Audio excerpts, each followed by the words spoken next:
오늘 같이 은혜 받을 말씀은 호세아 6장 말씀이 되겠습니다. 저와 여러분들이 한 절씩 교독하겠습니다. 오라, 우리가 여호와께로 돌아가자. 여호와께서 우리를 찢으셨으나 도로 낫게 하실 것이요 우리를 치셨으나 싸매어 주실 것임이라. 여호와께서 이틀 후에 우리를 살리시며 셋째 날에 우리를 일으키시리니 우리가 그의 앞에서 살리라. 그러므로 우리가 여호와를 알자. 힘써 여호와를 알자. 그의 나타나심은 새벽빛 같이 어김없나니 비와 같이 땅을 적시는 늦은 비와 같이 우리에게 임하시리라 하니라. 에브라임아, 내가 내게 어떻게 하랴? 유다야, 내가 내게 어떻게 하랴? 너희의 인애가 아침 구름이나 쉬 없어지는 이슬 같도다. 그러므로 내가 선지자들로 그들을 치고 내 입의 말로 그들을 죽였노니 내 심판은 비처럼 나오니라.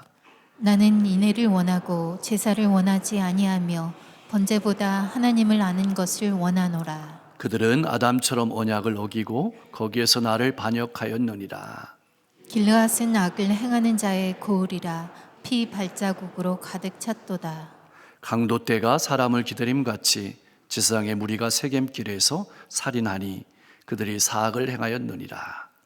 내가 이스라엘 집에서 가증한 일을 보았나니 거기서 에브라임은 음행하였고 이스라엘은 더럽혀졌느니라. 11절 또한 유다여 내가 내 백성의 사로잡힘을 돌이킬 때 내게도 추수할 일을 정하였느니라. 아멘. 하나님의 말씀을 떠나서 심판을 받고 고통 가운데 살아가는 이스라엘 백성들이 암울하고 힘든 상황에서 회복할 수 있는 길은 없을까요? 있습니다. 호세아 선지자는 분명하게 말합니다. 있다면 그 길은 어디에 있을까요? 오늘날 복음의 빛을 잃고 신음하는 교회가 복음의 능력을 회복할 수 있는 길은 없을까요? 있습니다. 호세아 선지자는 분명하게 대답합니다. 있다면 그 길은 어디에 있을까요? 북이스라엘은 경제적인 번영에 취해서 하나님의 말씀을 떠나서 우상을 숭배했습니다. 시리아와 연합해서 남유다와 전쟁을 벌였습니다. 그리고 남쪽 유다는 북이스라엘이 아시리아를 막느라고 정신없는 틈을 타서 아시리아와 연합해서 북이스라엘을 공격했습니다. 하나님의 백성이라고 자부하는 그들은 서로를 공격하면서도 나는 하나님의 백성이라는 자부심을 가지고 제사를 드리러 나아갔고 제물을 잡아 드리면서 형식적으로 참회의 기도를 드렸습니다. 그렇게 이스라엘 백성들은 제사는 드렸지만 삶으로 돌아가서는 전혀 달라진 것 없이 살아갔습니다. 그리고 삶으로 돌아가서는 정치적, 외교적, 군사적으로 이익을 계산하느라고 분주했습니다. 하나님의 심판을 받아서 깊은 고통을 겪으면서도 그들은 그 원인을 하나님께 대한 불순종과 말씀에서 찾지 아니하고 강대국과의 관계에서 찾았습니다. 강대국과 정치 외교적으로 잘 해결하면 그들의 상처와 고통을 회복할 수 있다고 생각한 것입니다. 사랑하는 성도 여러분, 나는 어떻습니까? 예배 후에 나의 삶은 무엇이 달라졌습니까? 나는 인생의 회복과 미래를 어디에서 찾고 있습니까? 하나님의 심판을 받아서 깊은 고통과 절망에 빠진 북이스라엘과 남유다에 속한 하나님의 백성들은 제사를 드리면서도 눈과 마음은 강대국에 가 있었습니다. 물질과 힘이 조금만 더 있으면 행복한 미래를 열 수 있다고 생각하면서 눈에 보이는 강대국을 찾아가고 또 찾아갔습니다. 사랑하는 성도 여러분, 나의 눈은 어디에 있습니까? 나는 누구를 찾아가고 있습니까? 이러한 하나님의 백성들을 보신 하나님께서는 자기 백성을 갈기갈기 찢으셨습니다. 찢으셨다는 말은 포로로 끌려가서 흩어져 살게 하셨다는 말입니다. 치셨다는 말은 멸망시켰다는 뜻입니다. 아니, 하나님께서 왜 이렇게 택하고 구원받은 백성을 찢으시고 치시는 것일까요? 참 이해하기가 어렵습니다. 여러분이 고백하는 하나님은 어떤 분이십니까? 중요한 것은 우리가 믿는 하나님은 자기 백성을 찢으시고 사자처럼 집어삼키는 분이 아닙니다. 택하신 백성들이 방향을 돌이켜서 자기에게 돌아오기를 간절히 원하시고 돌아오기까지 기다리시는 분입니다. 돌아오기만 하면 과거를 묻지 않으시고 다시 받아주시는 하나님이십니다. 우리를 속히 살려주실 뿐만 아니라 회복의 은총을 누리게 하시고 외적인 문제만 해결해 주시는 것이 아니라 영적인 문제까지 해결해 주시는 분입니다. 그러나 어떻습니까? 막상 우리의 인생이 갈기갈기 찢기고 고통 가운데 있을 때에는 하나님이 나를 떠난 것처럼 보입니다. 내 인생에는 관심이 없는 것처럼 보입니다. 심지어 내 인생을 통째로 삼키는 분 같아 보입니다. 그러나 우리가 믿는 하나님은 그런 하나님이 아닙니다. 우리를 고치시기 위해서 우리의 몸과 마음에 상처를 내시는 분입니다. 하나님은 우리를 치료하기 위해서 우리를 찢으시는 아픔을 견디십니다. 참 희한합니다. 우리는 육신의 질병에 걸리면 의사를 찾아갑니다. 그리고 의사 선생님의 말에 순종하면서 자기의 몸을 전부 맡깁니다. 그러면서도 왜 내 몸을 찢었냐고, 왜 고통스럽게 했느냐고 항의하지 않습니다. 오히려 감사의 머리를 숙입니다. 그런데 하나님께서 우리의 영적인 질병을 치료하기 위해서 찢으시면 이스라엘 백성처럼 내가 제사도 잘 드렸는데 왜 이렇게 하느냐고 항의하며 원망할 때가 많습니다. 나는 어떻습니까? 항의하며 원망하지 않습니까? 나를 치료해달라고 내 몸과 마음을 맡깁니까? 기억하십시오. 우리가 믿는 하나님은 우리를 치실 때 마음이 아프십니다. 우리가 아파하는 것보다 더 아파하십니다. 우리가 울 때 우리가 우는 것보다 더 우시는 분입니다. 그러면 하나님은 언제 기뻐하실까요? 우리의 질병을 치유할 때 기뻐하십니다. 하나님의 말씀을 떠남으로 얻게 된 질병은 오직 하나님의 긍휼하심과 사랑의 능력만으로 치유될 수 있음을 잊지 마십시오. 우리는 광야와 같은 세상을 살아갑니다. 그래서 자주 목마릅니다. 아픕니다. 외롭습니다. 힘들어 포기하고 싶은 유혹을 받을 때가 또 얼마나 많습니까? 그래서 하나님의 위로가 필요하고 하나님의 격려와 소망의 말씀이 필요합니다. 그러므로 날마다 하나님 앞에 나아가십시오. 여러분의 마음과 인생을 만지시는 촉촉한 하나님의 은혜를 경험하게 될 줄로 믿습니다. 그런 하나님의 성품을 가슴이 저리게 직접 삶으로 체험한 호세아 선지자는 하나님의 백성들을 치유의 자리로, 소망의 자리로 초대합니다. 첫 번째 초대는 이 말씀입니다. 오라, 우리가 하나님께로 돌아가자. 하나님을 떠났던 죄의 자리를 떨치고 힘있게 일어서서 하나님께 돌아가자는 권면입니다. 하나님의 백성들의 유일한 소망은 하나님이십니다. 문제는 하나님의 백성들입니다. 그들은 당시 이스라엘 상황만 바라보았습니다. 그래서 모두 비관했습니다. 끝났다고 생각했습니다. 늦었다고 생각했습니다. 오늘날 우리는 어떻습니까? 교회의 상황은 어떻습니까? 빛을 잃은 상황만 바라본다면 우리 역시 한탄하지 않을 수 없습니다. 늦었다고, 소망 없다고 생각할 수밖에 없을 것입니다. 그러나 아니었습니다.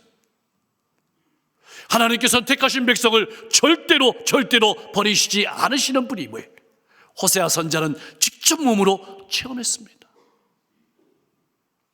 음란한 아내 고멜을 다시 사오고 사랑하라고 하시는 하나님의 말씀을 통해서 포기하지 않으시는 하나님의 끊임없는 사랑을 깨달았습니다.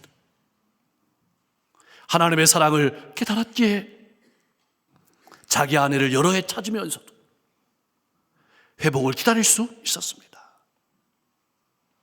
그래서 선지자는 확신하면서 치유와 소망의 자리로 이스라엘 백성들과 우리를 초대하는 겁니다. 자, 그렇다면 우리는 어떻게 하는 것이 하나님께로 돌아가는 것일까요? 몸과 마음이 함께 돌아서야 합니다. 당시에는 몸만 성전 마당에 와서 짐을만 태워드리는 하나님의 백성들이 너무 많았습니다. 나는 어떻습니까? 예배당만 밟는 것으로, 성경 공부를 하는 것으로 하나님께 영광을 돌렸다고 자부하는 신앙은 아닙니까? 금주했다고, 금연했다고, 신앙생활 잘한다고 자부하는 신앙은 아닙니까? 하나님께서 찾으시는 것은 우리의 마음입니다.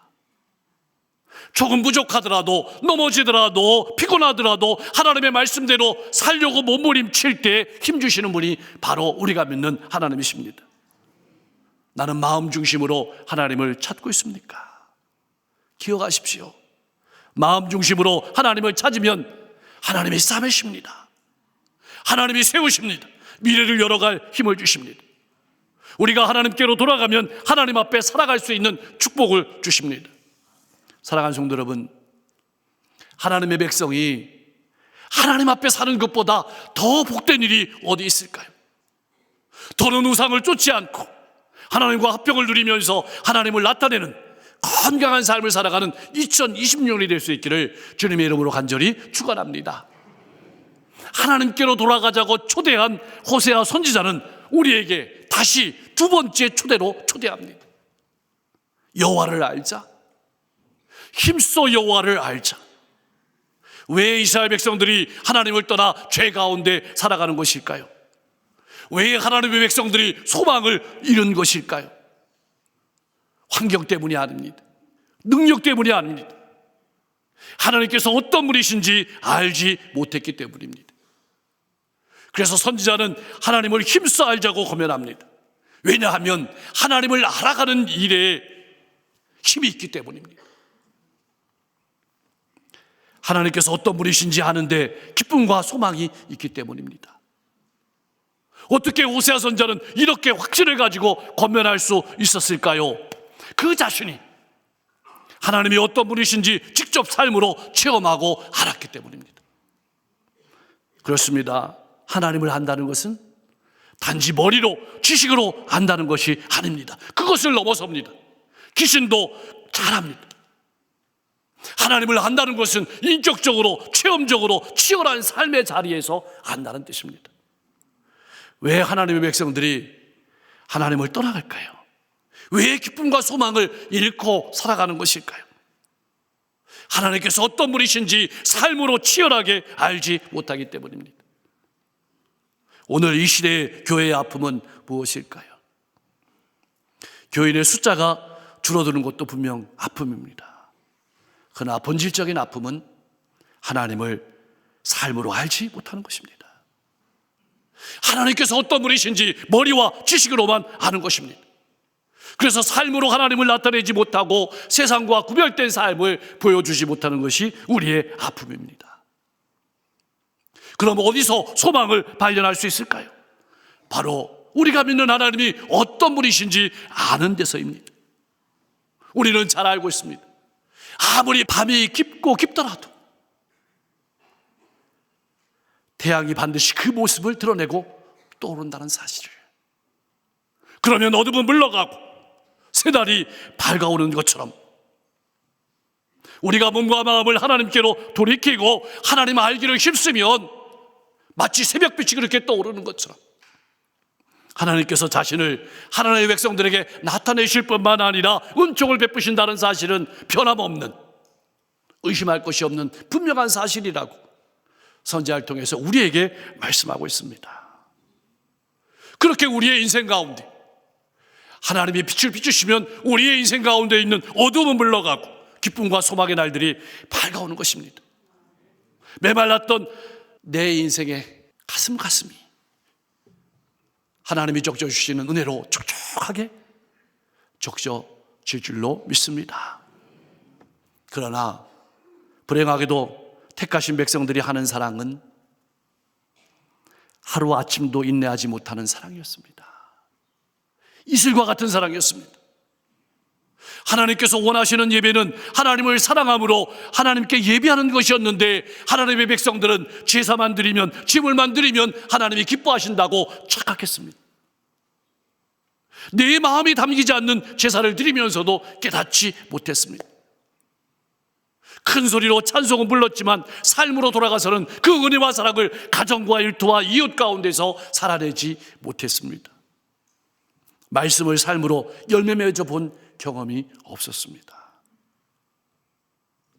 나를 구원하시기 위해서 자기 자신을 내어주시고 찾아오시고 싸매주시는 하나님을 삶으로 나타내는 순종이 없었습니다. 이웃을 진심으로 사랑하는 자리로 나아가지 못했습니다. 하나님의 뜻대로 살아가는 것보다, 그것에 힘쓰고 애쓰는 것보다 하나님께서 내 뜻을 이루어지기를 바라기만을 소원했습니다. 하나님께서는 많은 선지자를 보내서 삶을 돌이키라고 말씀하고 말씀했지만 이스라엘 백성들은 깨닫지 못했습니다. 결국 하나님 앞에 서게 됐을 때 모든 것이 밝히 드러날 거라고 말씀하고 있습니다. 나는 하나님 앞에 섰을 때 자신이 있습니까? 성경 속에는 하나님과 하나님의 백성들 사이에 갈등이 잘 기록되어 있습니다. 어떤 갈등일까요? 하나님의 백성들은 때마다 성전 마당을 밟았고 제물을 잡아서 제사를 드렸으니까 하나님이 내게 복 주셔야 된다고 당연히 생각했고, 하나님께서는 제물도 중요하지만 그 가운데 있는 마음이 중요한, 하나님을 사랑함으로, 이웃을 사랑함으로 드리는 그 예배를 원하셨는데 회개의 열매는 없고 이웃을 사랑하기는커녕 짓밟으면서 짐승만 잡아드리는 제사에는 관심이 없다고 눈을 돌리는 갈등이 성경의 갈등입니다. 하나님을 알지 못해서 오는 갈등이란 뜻입니다. 나는 어떻습니까? 어쩌면 우리도 마찬가지일 수 있습니다. 예배당에 나왔고 헌금을 드리는 것으로 만족하고 있는 것은 아닙니까? 하나님께서는 하나님이 기뻐하시는 삶을 보여달라고 말씀하십니다. 사랑하는 성도 여러분, 하나님께서는 우리의 겉모습만을 보시는 분이 아닙니다. 우리의 마음 중심을 보시는 분입니다. 우리 마음을 하나님께로 돌이키고 호세아처럼 하나님께서 어떤 분이신지 삶으로 알아가면 하나님께서도 그 얼굴을 우리에게로 돌이키실 뿐만 아니라 은혜 베푸시고 미래를 활짝 열어주실 것입니다. 하나님의 백성들은 예배당에 나왔기 때문에, 예배를 드리기 때문에 저 세상 밖에 있는 세상 사람들과 구별되는 존재가 아닙니다. 삶으로 구별되는 사람입니다. 사람의 사랑이 아니라 하나님의 사랑으로 살아가는 사람으로, 그 사람이 그리스도인임을 잊지 마십시오.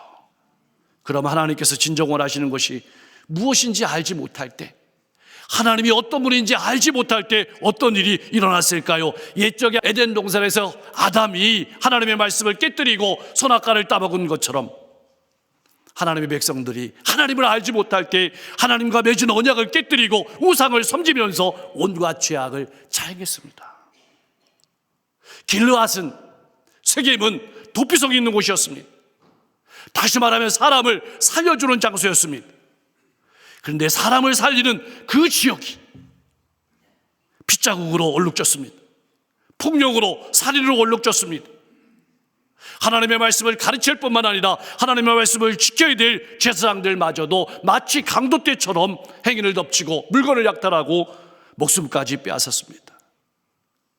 그래서 온 이스라엘에 불륜과 음란이 가득했고 온갖 가증스러운 일로 자기의 인생을 더럽혔습니다. 그 결과로 하나님의 백성들은 그들이 뿌린 죄악에 대한 심판을 면할 길이 없었습니다. 오늘을 살아가는 신앙인으로서 나의 삶은 어떻습니까?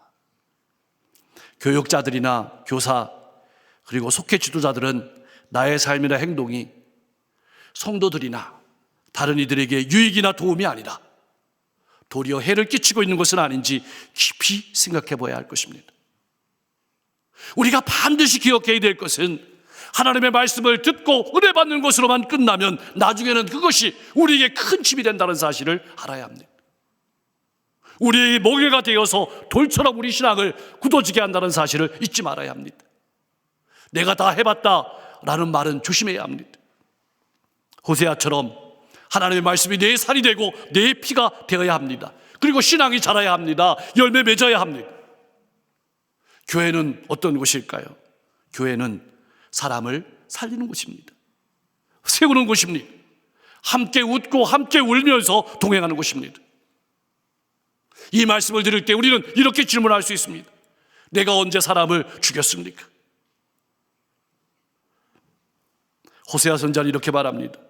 하나님의 말씀을 바로 전하고 바른 삶을 살아가면 영혼이 살아나고 열매를 맺지만 사람의 소리를 하고 말씀을 떠난 삶을 살아가면 성도들과 후배 신앙인들을 죽인다는 사실을 기억해야 할 것입니다. 나는 어떻습니까? 영혼을 살리고 있습니까? 하나님께서 출소하실 때 남는 것이 있는 인생이 될 수 있기를 주님의 이름으로 간절히 축복합니다. 당시 이스라엘 백성들은 하나님의 백성으로 가정과 일터와 이웃 가운데서 하나님의 백성답게 살려고 노력하지 않으면서 제사를 드리는 것만으로 하나님의 백성으로 역할을 다했다고 생각했습니다. 나의 신앙생활은 어떻습니까? 주일날 예배당에 나와 예배를 드리는 것으로 하나님의 자녀로서의 본분을 다했다고 생각하며 살아가고 있지는 않습니까? 하나님께서는 이러한 삶에서 하나님의 백성들이 돌아오기를, 하나님을 알아가기를 원하셨습니다. 그래서 선지자를 보내서 끊임없이 말씀하셨습니다. 하나님께로 돌아간다는 것은 단지 입술의 고백과 마음의 고백만 드리는 것을 넘어섭니다. 하나님께서 어떤 분이신지 알고 불의를 버리고 예배당과 삶이 일치된 삶으로 내게 맡기신 영혼들을 하나님께서 나를 사랑하셨듯이 그렇게 사랑하며 하나님의 백성으로 향기나는 삶을 살아가는 것을 원합니다. 이 말은 다음 주 예배 나올 때는 말씀대로 살려고 몸부림쳤던 삶의 열매도 가지고 나와야 한다는 말씀입니다. 그때 하나님께서는 우리의 예배를 기쁘게 받으실 뿐만 아니라 우리를 통해서 가정과 일터와 이웃 가운데서 놀라운 열매를 맺어 가실 것입니다. 그런 축복의 통로로 복된 삶을 살아가는 여러분과 제가 될 수 있기를 주님의 이름으로 간절히 축원합니다. 기도하겠습니다. 하나님과의 관계를 회복하고 복음의 능력을 나타내며 살아가게 하여 주시옵소서. 낙담의 자리, 죄의 자리를 떨치고 일어나서 하나님께로 나아가는 신앙인 되게 하옵소서. 몸과 마음으로 진실하게 섬기는 신앙인 되게 하여 주시옵소서. 날마다 하나님을 더 깊이 알아가며 하나님을 삶으로 나타내는 축복의 통로로 복된 삶을 살아가는 우리 모두가 되게 하여 주시옵소서. 살리고 세워주고 동행하며 예배당과 삶이 일치되는 행복한 신앙인으로 하나님 앞에 건강한 삶을 살아가게 하여 주시옵소서. 졸업과 진로의 시즌입니다. 지나온 모든 시간에 하나님의 은혜와 사랑에 감사하고 하나님께서 열어주심을 바라보고 믿음으로 담대하게 나가는 우리 모든 자녀들과 또 그 모든 인생이 되게 하옵소서. 다음 주에 설명절이 있습니다. 하나님 이 시간이 사랑의 시간 되게 하시고 교제의 시간 되게 하시고 이해하는 시간 되게 하시고 용서의 시간 되게 하시고 관계의 문이 열리는 시간 되게 하시며 나아가 선교의 문이 열리는 시간이 되게 하여 주시옵소서. 하나님, 우리는 마음껏 설명절에 고향에 갈 수 있지만 고행하고 싶어도 못 가는 많은 이웃들이 있습니다. 실향민들, 독거노인들, 또 수감자들, 소년, 소녀, 가장들.